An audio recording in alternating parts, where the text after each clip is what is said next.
Hi, friends. Welcome back to the Outskirts Podcast with Tanner and friends. I just wrapped up a really interesting interview with Chester Moore of the Dark Outdoors podcast. He's also a YouTuber and an author, and he travels and speaks on subjects to do with dangers you encounter in the outdoors. He also delves a little bit into the supernatural. Let's see, what did we talk about? Well, I guess you'll just have to tune in and find out. Look for another spooky release, maybe on Halloween. It will be in the first person storyteller style. I guess that's it. Cheers, friends. Yep. All right. Yeah, I was just going through some of your videos. Um, some cool stuff, man. You do a lot of traveling, so that's got to be a lot of fun.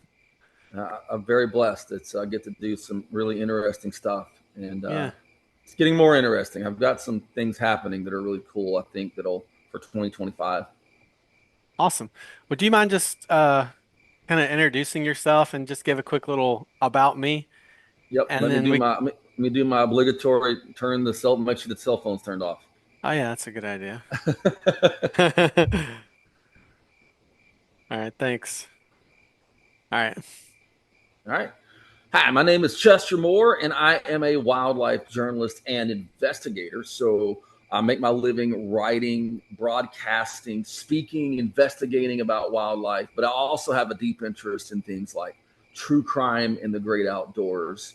And so that makes for a really interesting mix of media stuff I do through like my Dark Outdoors podcast platform and other stuff that I do. And I guess for this spooky time of year, it definitely makes some interesting conversations. Yeah, well, thank you so much, Chester. Um, I think I first heard you on William Ramsey. You've done you've Wow, done cool. you've done William Ramsey Investigates, right? Yep. Yeah, that's where I found you. You did a really good interview there. And uh, he does a lot of kind of true crime. Well, he's kind of all over the place. He does like parapolitical, true Yeah, he's crime, all over the supernatural. place in a different way that I'm all over the place. So like I have my all over the place, and then you got William Ramsey's all over the place, and we kind of meet in the middle. Yeah, He's a great guy. yeah, he is pretty great. I've enjoyed his work. I've been enjoying yours too, just listening to your back catalog Hmm. on the podcast. And then you've got a YouTube channel that got a lot of cool videos there. I was just watching one you did where somebody asked you, how would you kill Jason? Yeah. How would you kill Jason? I've been thinking about it for the last 10 minutes, like, how would you kill Jason? You said you call in an air raid or something on him, right? Well, there's two versions. I have to be very clear about this for Friday Okay. the 13th purist. Before part 6, so the Jason from 1 through 4 was like a really wounded by part 4 messed up guy, but he was a human. After part 6, he was basically a zombie. So, you know, zombie Jason airstrike. All right. Zombie Jason, you're gonna take some old school hunting stuff, find a trail, set up with a sniper rifle, get in the climbing tree stand, get way up for safety purposes, and hope you make a good shot. I like that. I agree with that totally. I was thinking like molten lava, like you got to melt zombie Jason, you know, like you're saying post episode 6. I was thinking about oh how they killed the dragon and um the Hobbit movie, right? Mm-hmm. Didn't they like melt all the gold down and he got swallowed up? But you Well, still, it's probably at that level, yeah, after the rising from the grave and the being able to survive Lara Park Lincoln's awesome Tina character in part 7, the telekinetic girl. that's You might right. want to just do something to make sure it's just ashes and then send those ashes into space or something. Yeah, or put him in some kind of blessed urn. It seems like a spiritual battle at that point, right? I You just I know? just invoke the name of Jesus to get out of here and you're gone, pal. That's probably my best option if burning him didn't work. You know, I hear you. Yeah. the deep conversations we have on podcast. Yeah. Well, we find ways to have fun and also Absolutely, man. talk about things that are meaningful. Um, Absolutely, it's that's fun. fun. Yeah, so I'm putting together now last minute my Halloween series and Mm-hmm. I really appreciate you making time for me to come and No, share man, some it's an honor to be stories. on, brother. I appreciate you reaching out. And you said you connected via William Ramsey show. That's really cool because that's kind of the part of my work that connects well with this time of year. Yeah. There, there's a question that I'm dying to ask you, but I'm going to save it for later. Okay. If can we just start off, if you've got some stories in mind that you think would be appropriate for the spooky season, um, I'm just going to turn you loose on it, and then Okay. we do a little Q&A afterwards. Okay. All right. I've got several different levels of spooky season. So I'm gonna when I before I well before pretty early into my career, before I ever conceptualized my Dark Outdoors podcast, um, I was in the mountains of Northern California with my dad, and we were up on this mountain. We had been told would be a good area to listen for strange vocalizations, and that the elk were rutting, and we would have a beautiful chorus of elk all night. And I had new night vision goggles, so we got on top of this mountain. We were told, we get to the mountain, the very top, there's a road, there's a logging road, and one went left, one went right, and go to the left side. And there's like a little valley. And so we went over there overlooking the valley. We get there, darkness falls. It's really creepy. First time I'd ever been in the Pacific Northwest at night, and it's dark under those big trees, right? And I'm looking through my night vision goggles as I hear elk in the distance, and I'm hoping something else sounds out. And then I see a light beam. And I go, Dad, there's somebody down there with the light. Now, I had known that there was a pretty good amount of drug trafficking in that part of the world. But there's drug trafficking in the woods here in East Texas as well, you know? And my dad goes, I don't see a light. And I took my goggles off. I don't see a light either. Put them back on. Now the light is shining like right up this way, going like toward down the road. And I'm going, Dad, there's somebody with a light down there. And he goes, I don't see a light. I took my goggles off and I go, oh my God, I don't either. And it clicked. Someone down there had night vision goggles on, and they had an infrared light that could only be seen through infrared. Wow. And I'm going, they're not waiting for creepy cryptids or elk to call out. That's drug stuff. So we immediately just grabbed, we had a little rental, and we took all of our camp we were going to camp out with and just threw it in there real quick. And as soon as I turned the lights on the other side of that logging road, we could have taken to the right, lights turn on. And we're going down the road, and they're coming down the road. And I knew someone had been signaled. I just knew it in my gut. And we get to the road, thank God, about 5 seconds before they did. And I'm going down that mountain road, and they're up behind me. And like, I've never driven in mountains until this trip. I was very, young in my career and stuff. And there are like little lanes on the mountain where you can pass people. They swerved over into that lane and trying to push me off the mountain. Oh my God. Yeah, and I'm like, I guarantee you, wherever this rental vehicle ended up, my fingerprints are ingrained in the steering wheel, right? And we're getting down to the bottom of that mountain, and it was a pretty good haul down there. And we were literally, it's on a highway, but this highway is 25 miles from the nearest town, one direction, and probably about 40 the next. So I turned off to go back where we were staying, and thank God they turned back the other direction. But I called the Forest Service the next morning, and they said, oh, you're lucky you're alive. And I said, what? Oh, that was absolutely drug runners. It's a very bad area for that. I said, look, pal, you have an elk crossing sign on the flipping highway. Can you put danger, drug activity? I guess, yeah. So this story goes a lot deeper. So 5 years ago, I find myself at the National Wild Turkey Federation conference in Nashville. And I meet a U.S. Forest Service game warden. And I'd never met a Forest Service game warden. I didn't quite know what they did. I met U.S. Fish and Wildlife, Texas Parks and Wildlife. He said, well, mainly we deal with illegal timber harvest, but also wildlife issues. And he goes, I just retired from Humboldt County, California. And that's where my incident happened. And I told him, and his face gets like stone, like serious. He goes, you're lucky you're alive. He goes, when you go home, you go watch Murder Mountain on Netflix. I said, what? He goes, don't, because you write it down, Murder Mountain. And I went and found where I was on the map. There's an actual place they've called Murder Mountain because of all the people that have been dead and disappeared in this area. I was like 5 miles away from the actual Murder Mountain, but in the area that has the most missing people in North America per capita. And it was, so that kind of got me later. That kind of got me thinking about making some kind of media platform out of that. So that, people have asked me, what is the most dangerous thing that you've ever encountered in the woods? I said, people. Yeah. Absolutely people. And so that one was pretty intense. That was a personal encounter. That was a pretty wild situation. Wow. How old were Uh, you when you and your dad went out there? Mid-20s, maybe 22. Maybe I might have been 24, 25.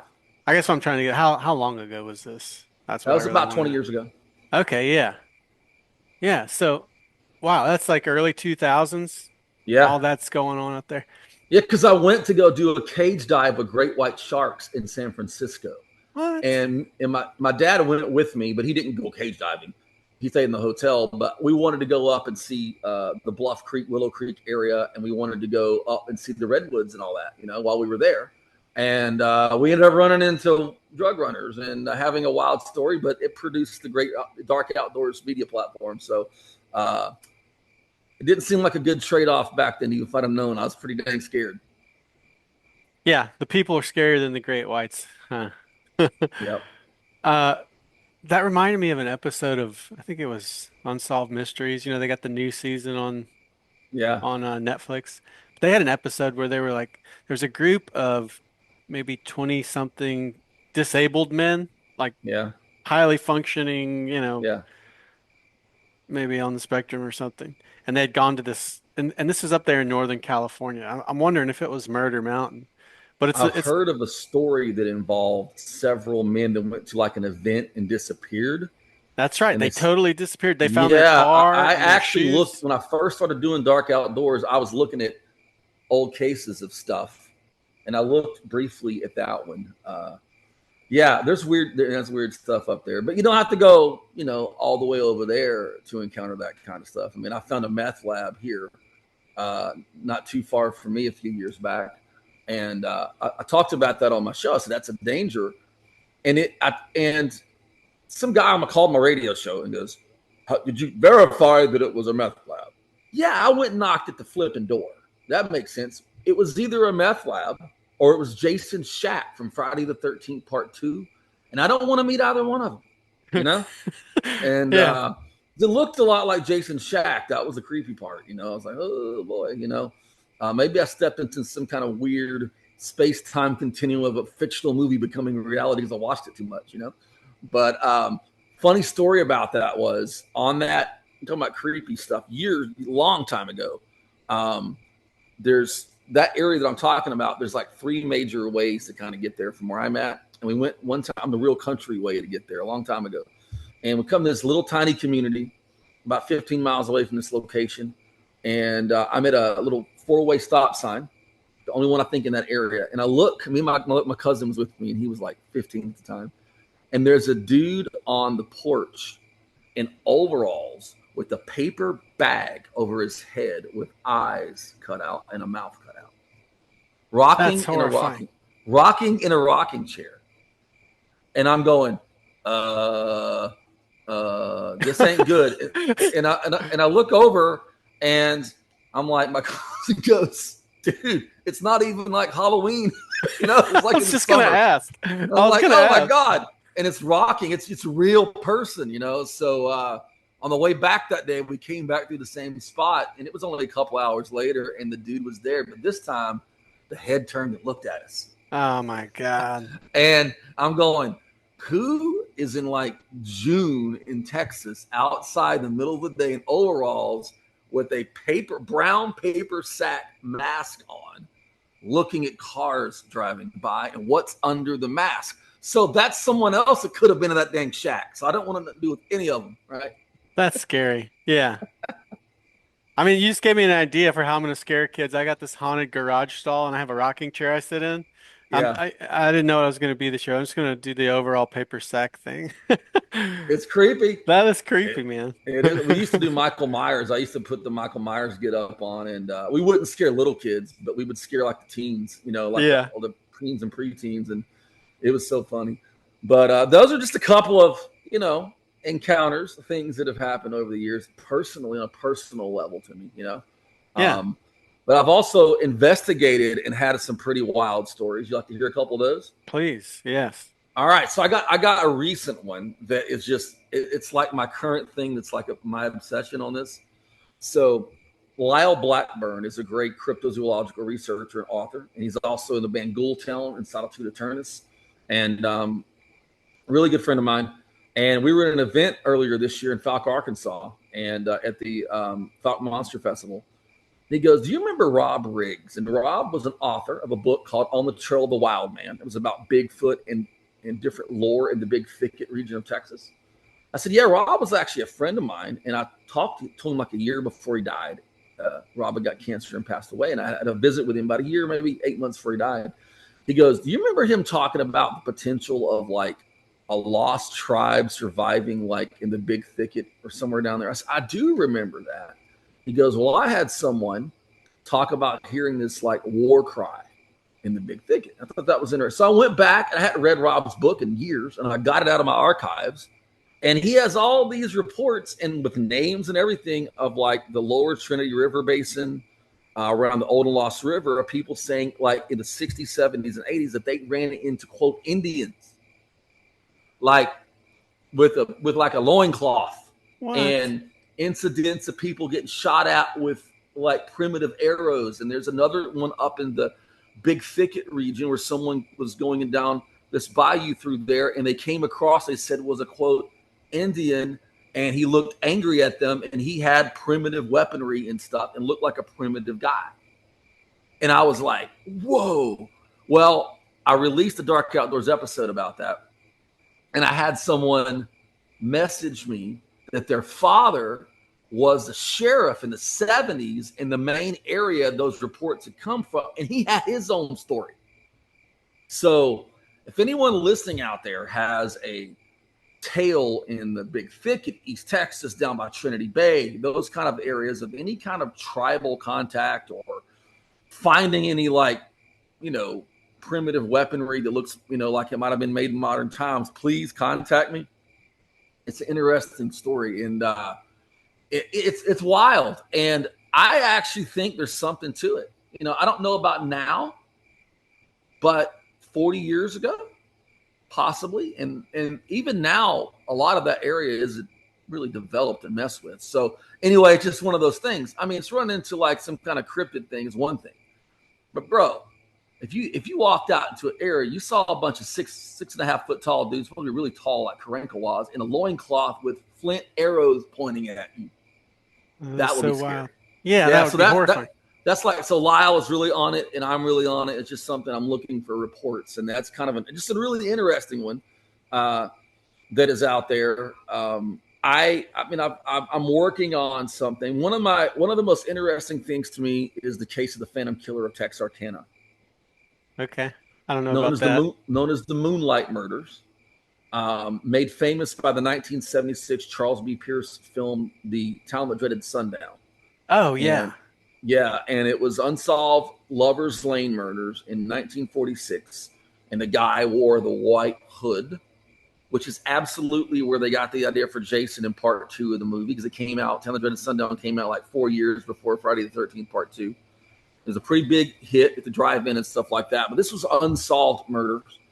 And, it was in Lover's Lanes. It was on dirt roads. It was in like remote city park areas. And I started studying that. And what I found is that there are an unbelievable amount of murders, abductions, things that happened just past the city. Like, I think people either think one of two ways. They think the city's safe, or they think the city is terrifying, or they think the deep, remote forest in the Rockies and Smokies are safe. But nobody ever thinks about like that intermediate area. And there's a lot of death, a lot of murder and stuff. And I think this Phantom Killer created a legacy of a pattern of killing and a pattern of terrorizing people that happened in 1946. He was never caught. They think they caught the guy that did it on other charges, but he never admitted it. But there's a couple of things. So I have a really interesting show. And my guests, I have 2 guests on that. Pamela Pierce, the daughter of the director of the movie that was about the real killings. And I have John Tennyson, who is a clinical psychiatrist and doctor. And he believes he is the first cousin once removed of who he thinks is actually the killer. And we have a clip of a lady he was interviewing for something about Texarkana that lived back then, and he wasn't even talking to her about the Phantom killings. And she said she wanted to confess something. And she confessed when she was a little girl, a man in a white hood was standing at her window when she went to bed one night, looking at her. And her mom came in and saw it and went and shut like the curtain and like ran out and, had a big reaction to it. And it was the only other person living, because one person saw the hood. It would have been the only other person to see the hood. But I really believe this Phantom person, because it was a gigantic news story, huge. It was on like Life magazine, which was in the millions back then, radio, all these major newspapers. It was really like America's, or it was like a Jack the Ripper thing hits America in a way, as far as and this guy absolutely influenced Zodiac Killer. That's what I was thinking. Yeah. So here's an interesting thing. Zodiac used a 22 caliber. This guy used a 22 caliber. Zodiac had a hood. This guy had a hood. So, there's a legacy. I'm writing a book called Phantom Legacy that'll be out next year.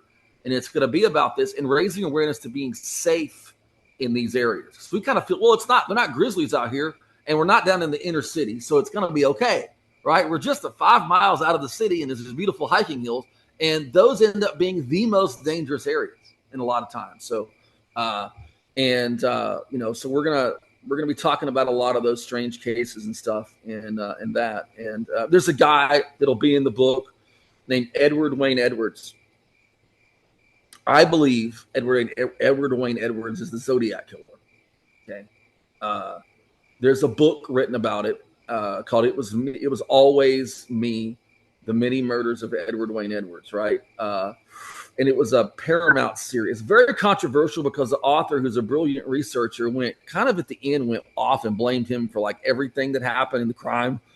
But I don't think Edward Wayne Edwards died in prison. He's the only Zodiac suspect who actually was killing on Lover's Lanes. He was convicted of 4 Lover's Lane murders. And he wrote a book and was touring the country telling the world that he was a reformed criminal, because he was on the FBI's most wanted list in 1960. And what he was on the FBI's most wanted list in 1964 was escaping jail after being the number one suspect when they found him at a murder scene of a Lover's Lane murder. I mean, it's a wild story. But if they get him, if they ever pin it on him, they'd have to open up the Atlanta child murders, because he was in Atlanta at the time. A lot of crazy stuff. So I don't think they'll ever pin Zodiac. They'll find somebody else that was Zodiac, But he'll be a little bit in the book, because even the killings that this guy did that were like his ones he's like convicted for, ring back to that Phantom. It's really wild stuff, and I wasn't researching this for like a project. I was just looking into a couple different things. And I'm like, hey, there's some connective tissue here, Yeah. And I'll tell you a funny story, since it's Halloween. We got to have a little fun here. Yeah. So me and my girlfriend did what red-blooded American couples used to do back in the day. And we went parking, all right, at this little spot I'd found in kind of one of these kind of areas, right? At 17 years old, my number one priority is not thinking about public safety, right? Right. So me and my girlfriend, who's now my wife, so this is okay, we pulled up to a spot, and I kid you not, bro, I just undid my seatbelt, and she undid her seatbelt. I reached over to kiss her, and I hear loud knocking on the window. Oh, man. Dude. So I had just seen that movie like 6 months earlier, and in my mind, it's the freaking Phantom, right? Mm-hmm. I'm dead, and it's a cop, right? And I go, oh my God, it might not be a real cop. My paranoid journalistic mind already as a teenager. And I rolled down my window and I said, yes, sir. He got a laugh. He goes, can you guys go talk somewhere else? Isn't it real safe there? Yes, sir. So he killed the mood. We went home. But that was a funny little, having that impacts you. When I interviewed Pamela Pierce, whose dad was the director, she had the same story, but it was closer to like the actual movie coming out. He goes, just should have been the girl whose dad made the movie. And she talks about her and her now husband go up somewhere in some dark road around Texarkana at that, and then a car pulls up behind them, So, be careful if you're making out there in the middle of the woods. Watch some slasher movies and get schooled on what may happen, It's so interesting that was the comment that's what's on the cop's mind. He's like, you're not necessarily safe out here. That's what he told me. You He think told you're me. alone, but you might not be. He told me. You could tell he was a good dude because when I cracked that window, he just had a smirk and he's an older cop laugh on his face. He goes, "Oh man." Yeah. He's like, "You guys go talk somewhere else. It ain't safe out here," Yeah. And so we did, and I was just glad it wasn't like Zodiac Returns or something, Of course, yeah. And then who's the other guy out in the Bronx? The Lover's Lane killer. Well, there was Son of Sam. David Berkowitz, Son of Yeah. Sam. Well, There's a lot of that, and it's not just the Lover's Lane because actually, the Phantom killed someone in their home in a farm area out in that area. But it's taking a place people go for recreation and peace and terrorizing it. yeah. And it becomes a news thing. And what scares me now is this guy was obviously hearing his stuff on the radio and newspapers. Everybody talked about it. Now they can watch real-time response. Oh yeah. And we're seeing that actually. People post atrocities, so like that. And so it's an interesting journey of investigation. It's kind of made me look at some of these outdoors areas differently. And I'm not someone that's like, oh man, I have the Jeffrey Dahmer trading card. No, I'm not into that. I want people to be safe, and I'm not trying to lift up serial killers as some kind of hero. And I want to make people think in a productive way about it. And, bring the creep factor into that's fun, but make people think about safety and taking care of themselves and stuff like that. Yeah. I did listen to, because I'm so close. You did an episode on a national forest that's just north of me, Sam Houston. Oh, yeah. Yeah. Dude, that's my number 2 downloaded episode right there. Is it really? Yeah, my number 2 downloaded episode is the Big Sam episode. And so it's like these hunting grounds that are just outside of major metro areas. Yeah. Where you have a lot of people venturing in, weekenders or day hikers. Yeah, it made sense to me. Well, what's interesting about that episode is how I got there, like how that came to the forefront. And it started off talking to a game warden. And again, I was at an awards banquet thing, and this game warden, I always ask game wardens, hey, you got any crazy run-ins with people in the outdoors I could talk to you about, or dark outdoors? Yeah. He looks at me and he goes, you mean like all the missing people around the Sam Houston National Forest? That was his answer. And I ended up talking to a lady named Jerry Dean, Missing Persons of America. And she has a website called the Missing Texas 40 and a social media presence. And I hate to say this, I'm not sure if she's still with us. She was dealing with cancer battle and kind of went offline, I kind of lost touch with her. So I hope she's okay. And she had someone doing mapping for her of where all these people, and what she wanted to do was create a platform. When the police stopped looking for people, she kept the word out about the cases, right? Yeah. And somebody doing maps, she's like, Jerry, you have to look at this. There are 2 counties that bump together, and they're part of the Sam Houston National Forest. There's 40 missing people. And that was like 5 times as many missing people per capita as it should have been. It was unbelievable. And so we started looking into that and talking to people, and just crazy. I just talked to someone last weekend about some stuff that happened in there. I mean, there have been verified human trafficking elements in there.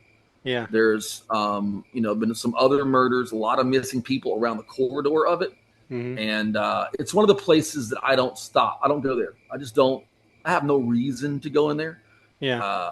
And the men, and especially outdoors, go, I'm not worried about it. Boy, I'm going to bring my shotgun. We're going to be okay. I don't want to have to use the shotgun. If I have to, that's great. But I'm not going to go into the layer of, whatever, just in case, So I'm trying to use common sense. But that one is a weird area. I even have a weird story about a guy I know. I know this guy pretty well. And he went deer hunting in there. And he's coming out of where he was hunting, and he sees this gigantic buck on the High Line right away. There's all these High Line or fire breaks, one of the two, along. And so he gets down, boom, shoots the deer, doesn't move. He goes, there's no way that deer did not move. So he goes, I'm going to light it up again. Boom! Deer don't move. All of a sudden, here's flashing lights and stuff. Game wardens had set up a deer on the edge as a decoy for poachers, but it was weird because it was in the middle of the day. They usually do those at night to get night poachers, and it's perfectly legal for someone to kill one on that highline right away unless they're on the road. But it was close enough to the road they could have shot. So they must have been dealing with some kind of road shootings during deer season. But he said they were freaking out because they were expecting a shot from the road. Here comes a shot from the backside, which they should have thought about because it's hunting season, you know. Yeah. But just a lot of strange stuff happens in there, you know. Yeah, what does that tell you? If it's such a problem that they're looking for poachers during the day during deer season. Yeah, I mean, man. Who's doing the poaching? Is it like what? Well, I have a whole episode about a really weird poaching trend I've been investigating for almost 7 years now, and I don't think this is linked to it, but there's a big poaching problem, and who knows? It's the idea of how many criminal elements are drawn there from drugs, trafficking, poaching elements, stuff like that. And my opinion is it's really close to I-45. You got interstate corridor, and Conroe is a pretty good sized city. It's right there close to Conroe. It goes up further. You've got Houston, basically an hour away. So it's a really easy playground to escape into for people into dark stuff. And there were, leave this little minor detail out, there were decapitation lines set on the bike trails. In Sam Houston. And with razor wire. What? Yeah, I got the pictures. What? Yes. I mountain bike in the woods. Not there, but yeah, that's awful. Don't there, because they had to. Somebody on the hiking and biking group that I was a member of posted the pictures they took. They were coming. They had a GoPro on, and they saw something glisten right before they went. So they just kind of stopped and they looked. They're this far from a razor wire, and there were multiple razor wires set at head level on the biking trails. That's horrifying. I mean, what is that? Who does that? That's what gets me. You got to ask the question. Obviously, there's probably no link with the human trafficking and maybe some of the drug people and the poachers. But when you get into things like decapitation lines, missing people, other things, people talked about getting stalked. Is there an element there that's the same person or same persons that are involved and kind of targeting that area? And that's the question I'm sort of asking. So an early Dark Outdoors show was about these weird horse killings that were happening. And I normally don't like reporting on like horse killings. I'm a wildlife guy and I do true crime in the outdoors, but this struck me as so bizarre. And a newspaper report came out in 2020 where there were 5 horses killed in Pearland, okay, that's Houston, folks. That's Houston with a little more shrubbery, okay, and there were these. I ended up talking to one of the people who lived next to the last one I got killed. There were 5 big ranchettes. Someone was going in there and they were getting the horses out, killing the horse, cutting the meat away, and hauling the meat off.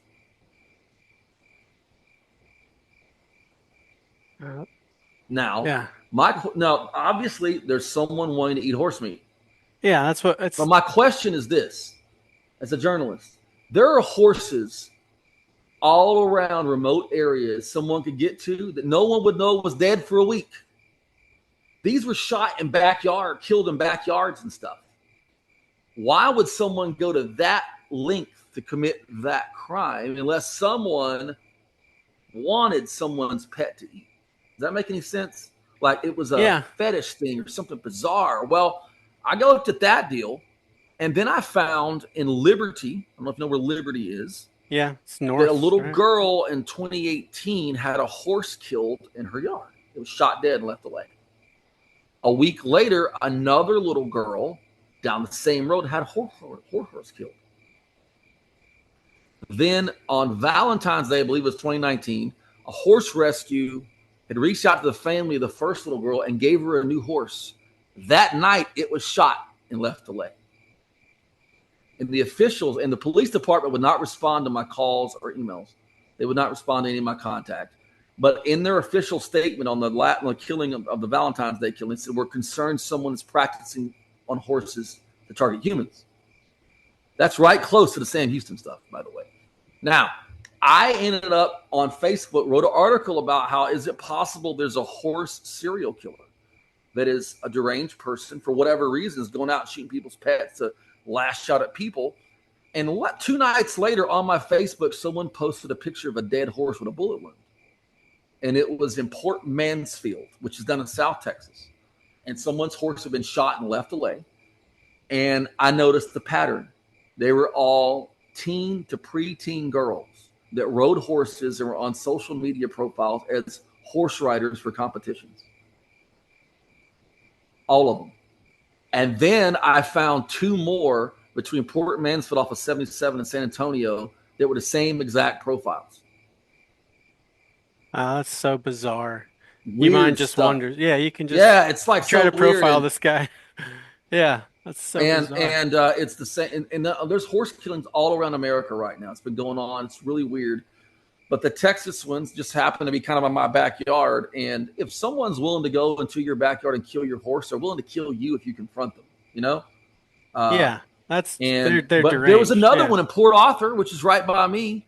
A guy owned a feed store, and someone came up and stabbed his horse, and that's how the horses were killed in Pearland. They were killed by stabbing. Did they catch? They didn't catch that guy. None of them. Hmm.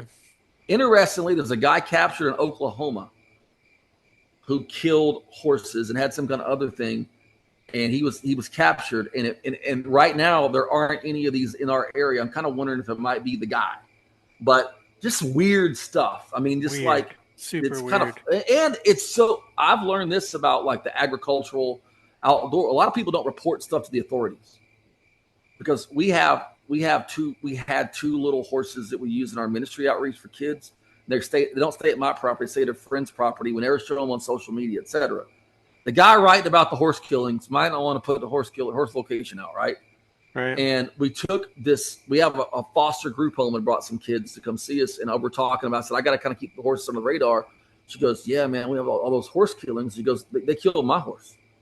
And she was in Newton, and someone had come and killed her horse. What do you make of it? That's so You know, crazy. I think there are at least 2 different things going on. Obviously, there's a market for horse meat. Middle Eastern people and certain European countries, that's a pretty regular menu item. I knew and in about parts- Italy. That's the only country I've I ever mean, heard. like some of the Middle Eastern countries and different European countries. So in my mind, there's someone with money that wants horse meat, but the thing that spooks me is the ones they were harvesting for the meat, because you got the ones that were left to lay with the little girls that ride. So Yeah. left to lay, shot and Yeah. left. And you got the horse meat harvesting. 2 different things, 2 different people or groups. But the one, I can't figure out why they don't just go on a vacant landowner's property if they're going to do it and shoot a horse there and have 20 times less chance of getting caught. Right. So to me, that's almost like someone has some kind of weird fetish about eating someone's pet or the risk of it. They like the risk of it. The killer likes the risk of it, you know? Yeah. Yeah. Because, is it possible someone's drove down the road and said, I want to eat those horses? I mean, I don't know. Maybe there's a cult tying it. That's highly possible. But it's just one of those things going down this journey you run into, and it flies under the media. The media talked about the horse killings to a certain extent, but it kind of don't make connections. So sometimes I go out there and connect dots, man. This is the first I've heard of it. Yeah. Just getting back to the regional weirdness and the disappeared people. Roughly, how many people are we talking about? Just like, well, so I know this much: the East Texas, the missing Texas 40 turned into the missing Texas 60, and then there's a new group I just joined on Facebook called the Missing East Texas 8 and Beyond on the other side of East Texas, like where I'm at. You have on the I-45 corridor along in Liberty, San Jacinto, Montgomery County, and these other ones are up in like Center and all that area up Lake Caddo, all that up there. And so there's quite a few missing people, and they're all over the map on profiles. But there are a lot of women. There are a fair amount of special needs people, which is interesting as well. Yeah. And it's not just the missing people. There's a lot of John Does and Jane Does too, that are out there. And so strange stuff going on. And people in East Texas are very clannish. I was told that by a guy that had a business in East Texas. He said it's very clannish. Like, I take care of my little clan of people here, my little group, or somebody might say tribal in a way. My tribe, and you guys kind of leave each other alone. So there's not a lot of communication sometimes, especially on older generation of what's going on. And there's some weird stuff, obviously drug stuff, obviously trafficking stuff at some level. I believe there's definitely dark occult stuff. I know there's dark occult stuff going on. That's what I wanted to ask you about. Do you think is there an occult tie-in, and have you ever stumbled across any ritual sites, things like that? Here we go. Yes, and yes. Okay. I got to be careful how I say some of this stuff, because a couple of things I'm able to share, I just was told I can't share in any way that would reflect who told me. Does that make any sense?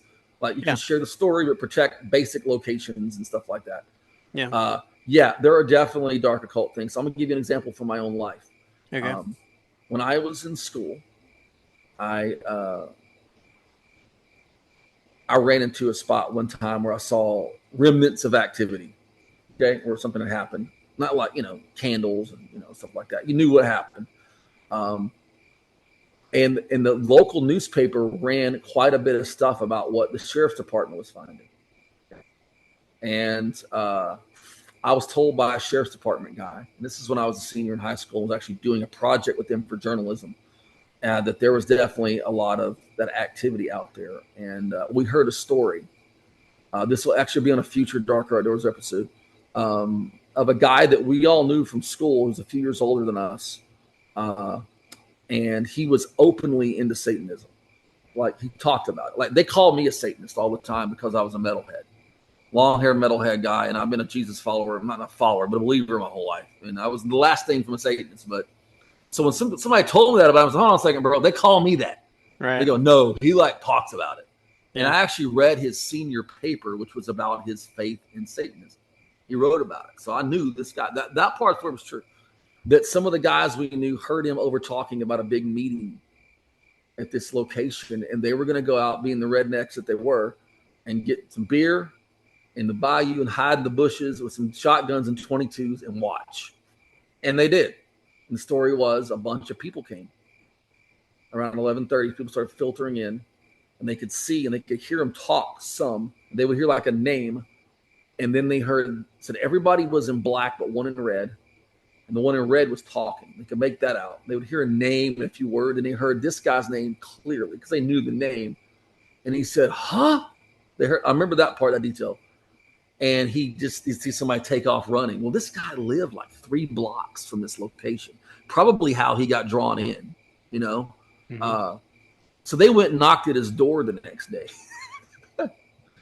And he had bandages right here and right here. He used to have a pentagram and an upside-down cross about that big, tiny little homemade tattoos.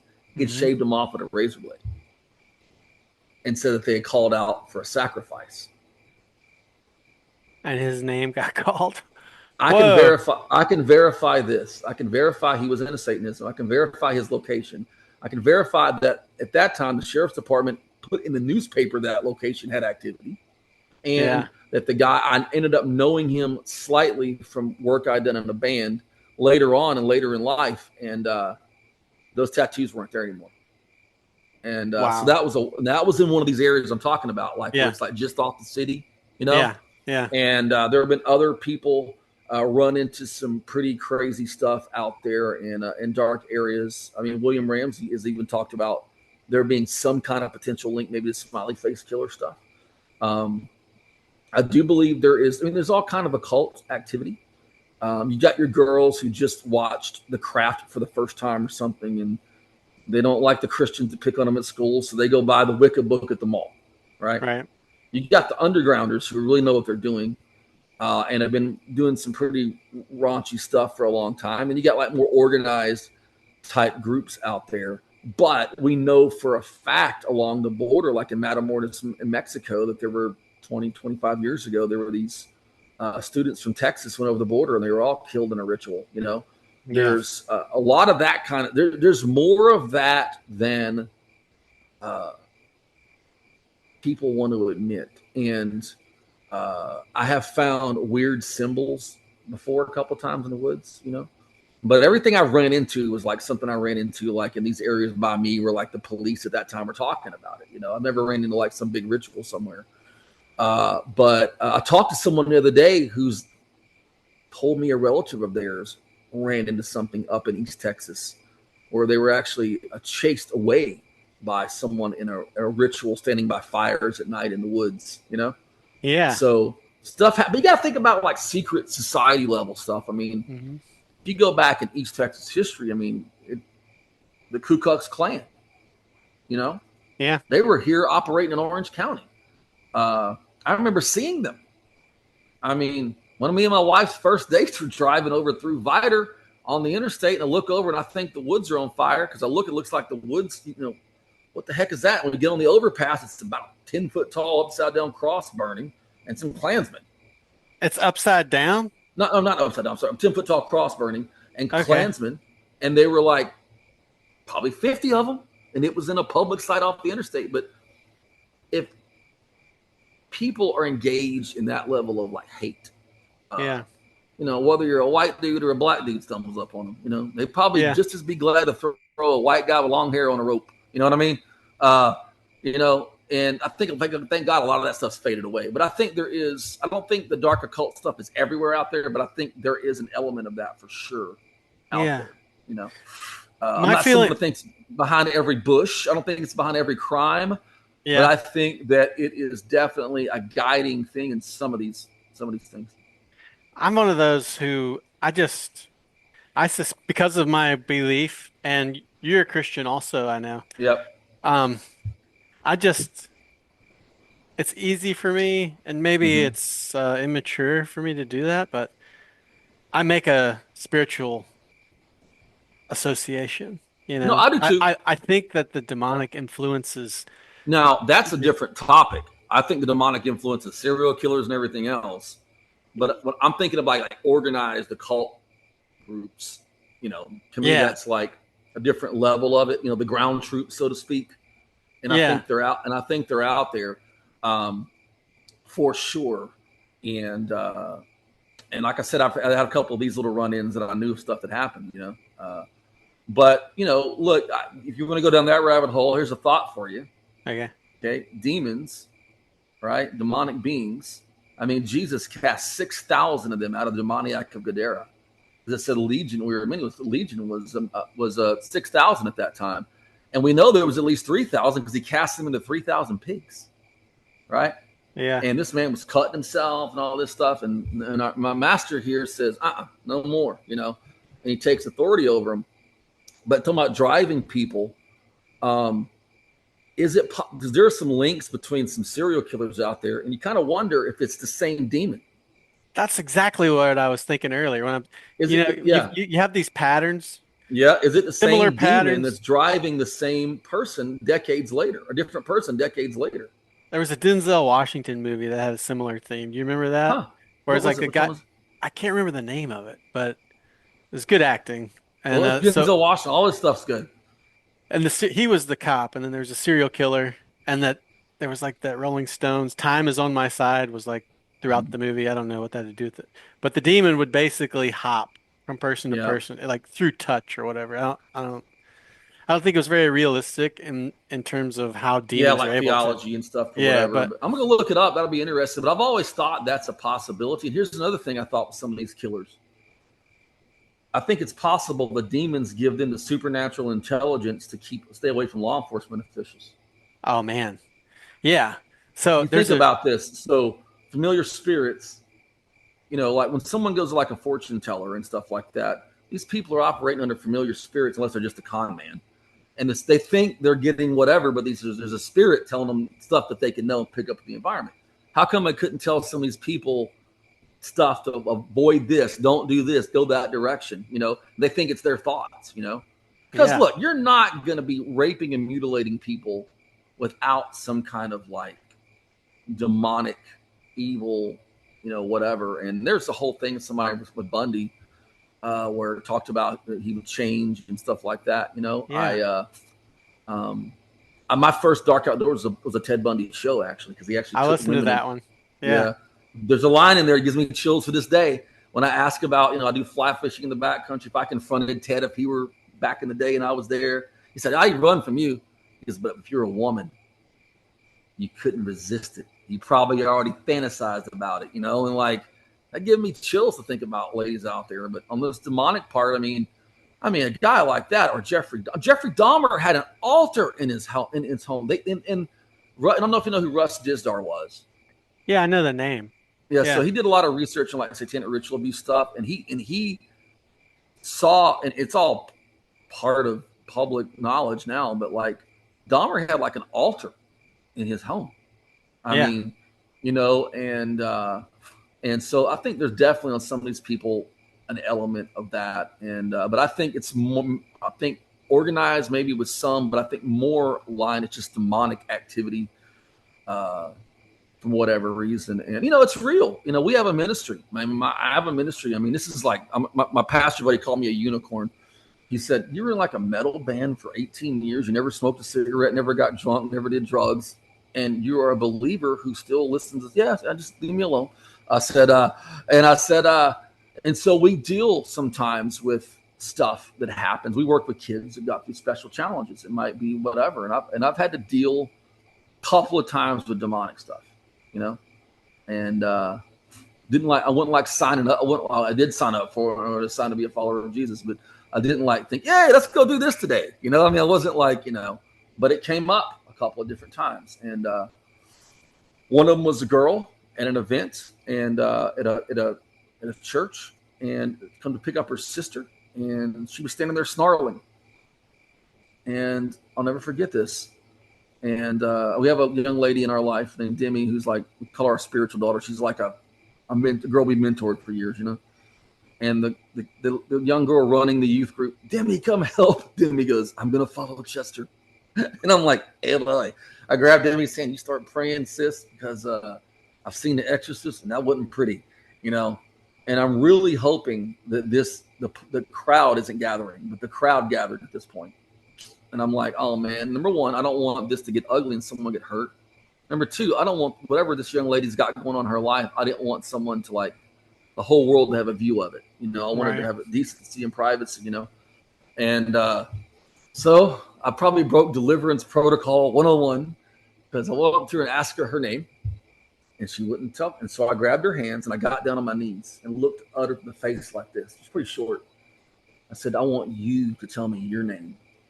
And she told me her name. And I just said really softly, "In the name of Jesus of Nazareth, you come out of her." And she turned, her head fell back like this. The crowd goes, "Oh my God, her eyes." And her head came back down, and her eyes weren't dark. They were normal now, and she was crying. And she had peace.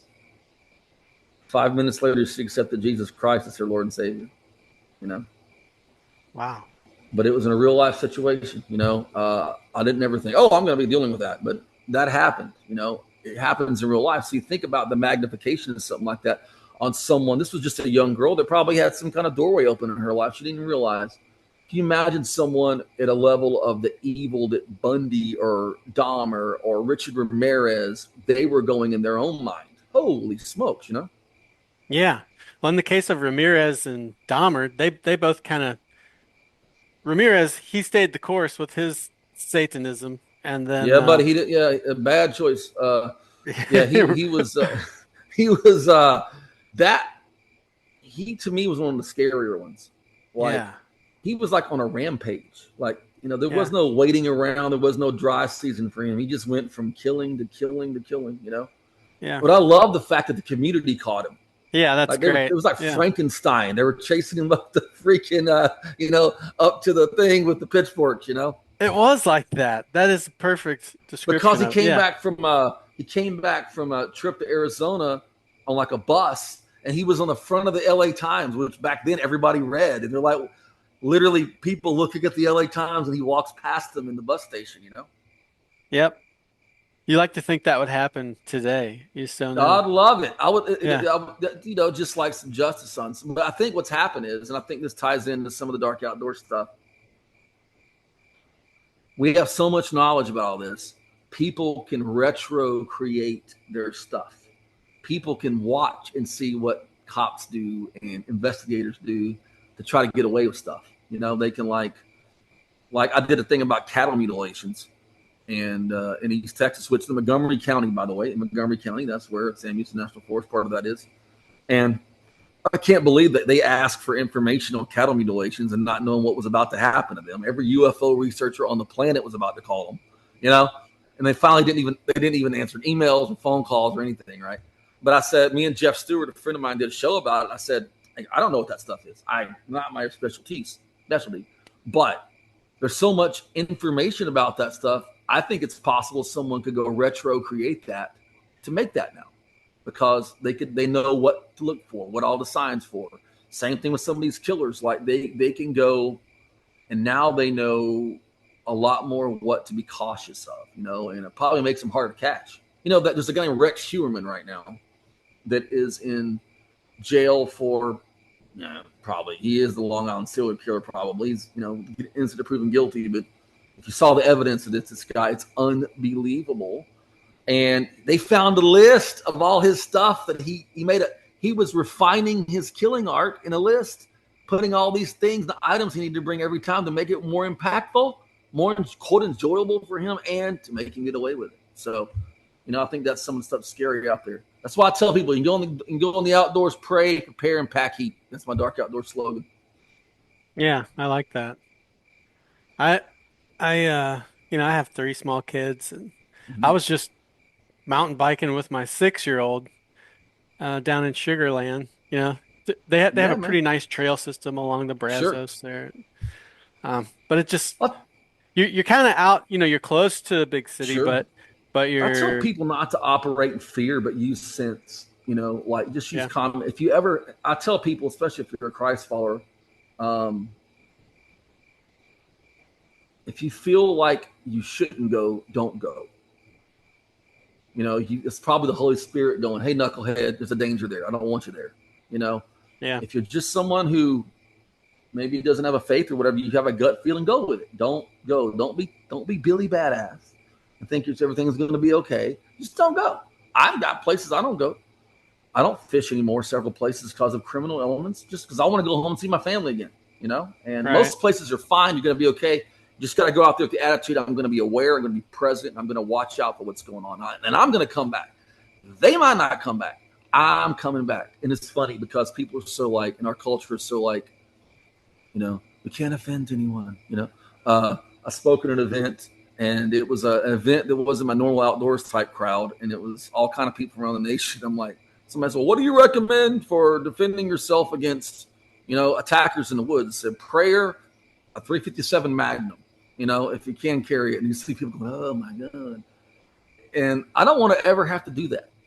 Yeah. This between some demonic Bundy, Richard Ramirez type guy and me seeing my family again. Yeah. I'm going to tell you how that's going to turn out, and it ain't going to be good for them. You know what I'm saying? Right. Yeah. Yeah. It's our right. It's our duty to defend ourselves, Exactly. And who wouldn't? I mean, in all honesty, if your family's being threatened. But I think most of this is avoidable. That's kind of what my dark outdoor avoid. You can just look at situations. One of the things I tell people to do is park. If you're on these roads, stuff, I go on dirt roads all the time. Park in the direction you got to retreat. Mm-hmm. That's from slasher movies in the 80s. They back up and Jason would come get them out of the car, man. So, park in a direction. I heard someone speaking in Oklahoma a few weeks ago. I was speaking up there, and they were saying the same thing. I'm like, also add strategic parking. If you're going to hiking trail or something, try to park like that, like you're going to leave, but also in a way you can't be blocked in, or you can see from 50 to 100 yards away when you come up.